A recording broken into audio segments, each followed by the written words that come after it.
2018-yilning oxiri, 3-sezon, 3-yirpi kelgan davr. Mashhur bo'lib kelayotgan PUBG Mobile Babe bilan kollaboratsiya qildi. Sizlardan har doimgidek like va podpiska, mendan esa sifatli kontent.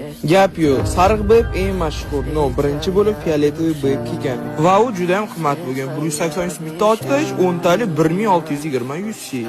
Fioletoviy Babe ham atak legenda. PUBG Mobile community Babe'ni juda yaxshi kutib olganligi uchun 1 yildan keyin yana bir bor kollaboratsiya qilishdi va bu safar endi sariq rangli Babe PUBG Mobile'da eng mashhur kiyimlardan biri. O'sha payt gelik kostyumizatsiya qilib rozыгрыш qilishgan edi.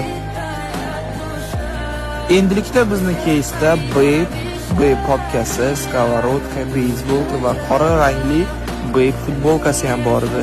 Bu keys oddiy keysga o'xshab 540 va 600 ga ochilgan. O'sha paytdagi Babe uchirib olganlarga ekan realni havas qildim. Endilikda akkauntda Babe bo'lsa, bu kamida 1000-2000 dollarlik akkauntlar. 2 oydan keyin 2018-yil dekabrda oq Babe qo'shiladi va u 3600 ga full set olishingiz mumkin edi. Menimcha bu eng qimmat kiyimi, eng arzon narxda berilgan Babe. Babe'lar ichida menga eng yoqadigani bu oq rangli Babe bo'ladi.